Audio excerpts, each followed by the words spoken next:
रबील ख्वाब ख्वाबों की किताबों के मोजिस नाजरीन को रबील का सलाम। शुरू करते हैं आज की कहानी। छोटी चची की तबीयत का बहुत दिनों से सुन रखा था, लेकिन इतनी दूर जाने का तसव्वुर करके ही रह जाती। रास्तों का इतना गम नहीं था, जहाँ जाना होता अनवार ही ले जाते। फ़ोन पर तो थोड़े दिन बाद खैरियत मालूम कर लेती। आखिरी दफ़ा फ़ोन किया तो चची की बहू ने इतनी सर्द महरी से तबीयत बताई, दोबारा फ़ोन करने की हिम्मत ना हुई। जाने का इरादा ही कर बैठी। इसीलिए अल्लाह ने भी रास्ते बना दिए। अनवार ने आज ऑफिस की छुट्टी की थी, इन्हें किसी काम से जाना था। इत्तेफाक से इलाके का नाम सुना तो मैं खुश हो गई। अरे करीब ही चची का घर है, आज चची की इयादत कर आती हूँ। चची से मिलने की खुशी में जल्दी जल्दी काम निपटाया और अनवार को कहा कि आप छोड़ दीजिए, फिर काम ख़त्म हो जाए तो आ जाइएगा। आज का दौर ऐसा है कि इयादत के लिए भी जाओ तो फ़ोन करके ही जाना पड़ता है। फ़ोन किया तो मंसूर भाई ने उठाया, बताया तो खुश हो गए और कहने लगे मियाँ को भी बोल देना खाना हमारे साथ खाए। बहुत मना किया कि मौका नहीं है, पर मंसूर भाई कहने लगे अम्मी खुश हो जाएंगी। रास्ते से फ्रूट लिए और बेकरी से चची की पसंद का सादा केक। बचपन से हमेशा हमने चची को कभी क्रीम वाला केक खाते नहीं देखा, वो हमेशा सादा केक खाती थी। गली के कोने पर अनवार ने छोड़ा और मंसूर भाई को फ़ोन कर दिया। मंसूर भाई गली के कोने तक लेने आए। अनवार को देर हो रही थी, इसीलिए वापसी में आने का कहकर अनवार निकल गए। मंसूर भाई इतनी मोहब्बत और अपनायत से मिले, सर पर हाथ रखा कि गुड़िया खैरियत से हो। बच्चों को नहीं लाई, बेइख्तियार आंखों में नमी उतर आई कि इस नाम से तो अब कोई नहीं पुकारता। नहीं मंसूर भाई, दोनों बच्चे कॉलेज से देर से आते हैं, फिर मंसूर भाई गर्मी में निकलना बड़ा मुश्किल लगता है। हाँ ये तो है, आना फिर कभी बच्चों को लेकर। चची के कमरे में दाखिल हुई तो सामने चची बेड पर बैठी हुई थी। दिल दुख से भर गया कि चची इतनी कमज़ोर हो गई है। मुझे देखते ही चची की आंखों में ऐसी चमक आई, गले लगाया, माथा चूमा और दुआएं देने लगी। बच्चों का पूछा। थोड़ी देर में चची की बहू लवाजमात और चाय ले आई, बहुत अच्छी तरह मिली। फ़ोन पर सद महरी से बात करने का शुबा तक ना था। मैं भी अच्छी से मिली। अरे मंसूर भाई ने खाना का कहा था तो चाय के साथ इतना एहतमाम क्यों किया? मैं मेहमान थोड़ी हूँ, इतने अरसे बाद आई हैं शाहीना आपी, तो मेहमान ही हुई ना। और मैं खामोश हो गई। वाकई 8 महीने से चची की बीमारी का सुन रही थी। हॉस्पिटल में देख कर आई, फिर घर की मसरूफियत की वजह से निकल ही नहीं सकी। चची के पास दुनिया जहान की बातें थी, मेरे पास भी बहुत कुछ था दिल का हाल कहने के लिए। चची ने बातों बातों में बताया मंसूर की दुल्हन बहुत अच्छी है, बेटियों की तरह मेरा ख्याल रखती है। चची ने बताया तो अंदाज़ा तो हो ही गया था। सलीका तरीका, घर बार और नाश्ते की सर्विंग देखकर पता चल रहा था।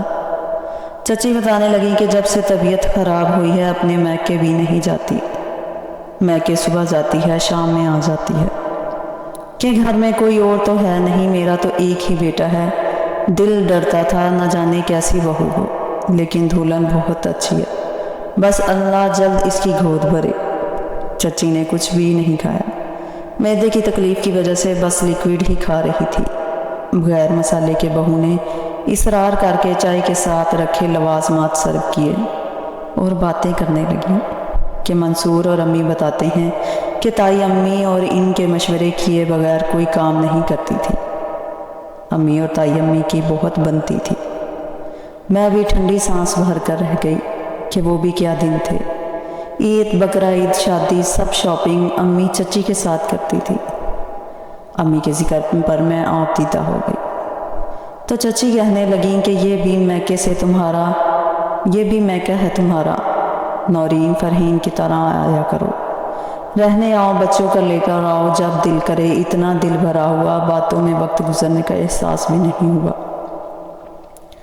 अनवार भी आ गए। चची की बहू ने खाना लगाया, खाने पर भी बेइंतहा एहतमाम था। शर्मिंदगी होने लगी।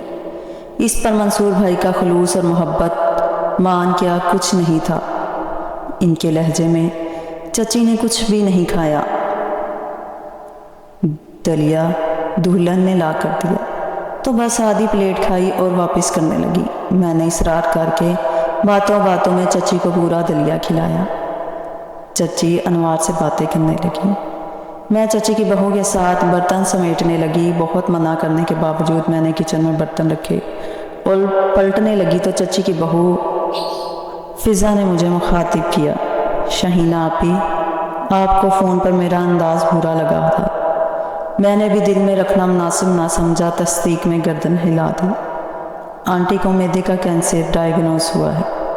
पिछले दिनों भी बहुत तकलीफ़ से गुजरी हैं, लास्ट स्टेज है। डॉक्टर बहुत ज़्यादा ट्रीटमेंट के हक़ में नहीं है।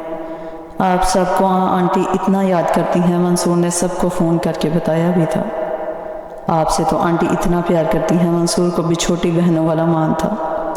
इन 8 महीनों में आपकी कमी बहुत महसूस हुई। आपका तो बचपन गुजरा है आंटी के साथ। आज देखें आंटी कितना खुश हैं, दलिया भी खा लिया, वरना 2 चमचे खाकर वापस कर देती हैं।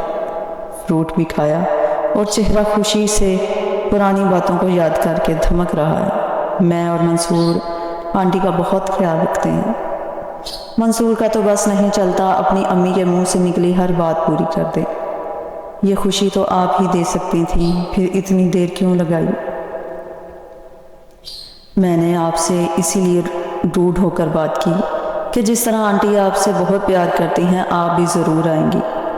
आपको बुरा लगा हो तो माफ़ कीजिएगा। मेरा मकसद आपकी दिल आज़ारी करना नहीं था, बस मैं चाहती थी कि एक दफ़ा तो आप आकर आंटी से मिले। मंसूर बहुत अकेले पड़ गए थे। फिर बातें करते हम कमरे में आए तो इनवार जाने का कहने लगे। चची को खुदा हाफिज़ करने बैठी तो इतनी हसरत से देखने लगी और पूछने लगी, फिर कब आओगी? मैं कह रही थी मंसूर से, शहीना बाल बच्चों में मसरूफ़ होगी, फुर्सत मिलेगी तो दौड़ी हुई आएगी। और देखो तुम आ गई, अब आती रहना। मैंने भी वादा किया कि आती जाती रहूँगी, बच्चों के साथ प्रोग्राम बनाऊँगी। मुट्ठी में पैसे देकर कहने लगी, सुहागनों के हाथ खाली अच्छे नहीं लगते।